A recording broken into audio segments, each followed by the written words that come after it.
Neha ma'am, विवाह जमण्यासाठी काहीतरी उपाय सांगा ना. नक्कीच. श्री स्वामी समर्थ.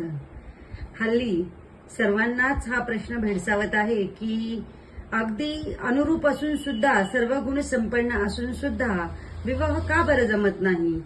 तर अनेक प्रश्न जरी असले, सगळ्यांच्या चॉईस फारच वाढलेल्या जरी असल्या, तरी काही छोटे उपाय जर आपण केले तर आपल्याला विवाह जमण्यासाठी नक्कीच मदत होणार आहे.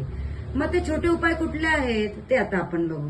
त्यामध्ये मुलांनी नवनाथ भक्तिसार अध्याय 28वा हा जर वाचला तर विवाह जमण्यासाठी मदत होईल. त्याचबरोबर मुलींनी रुक्मिणी स्वयंवर हा ग्रंथ जर वाचला तर त्यांना फायदा होईल. तसेच लाल गाईला जर गुरुवारी गहू आणि गूळ खाऊ घालता आले तर मुला मुलींनी ते खाऊ घालावे. त्याचबरोबर जर मंगळ दोषामुळे आपलं विवाह होत नसेल किंवा ज्या मुला मुलींना मंगळ दोष गुरुजींनी सांगितलं असेल, त्यांनी मंगळवारी ऋणमोचक मंगळ ग्रह स्तोत्र हे वाचावे. तसेच अंघोळीच्या पाण्यामध्ये थोडंसं हळद आणि केशर एकत्र करावं आणि मग अंघोळ करावी.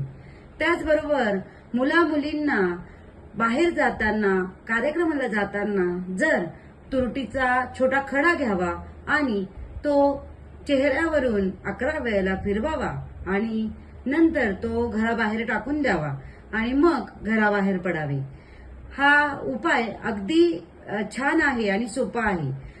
हे सर्व उपाय जर तुम्ही केले तर विवाह जमण्यासाठी नक्कीच मदत होणार आहे. छोटे उपाय आहेत, नक्की करा.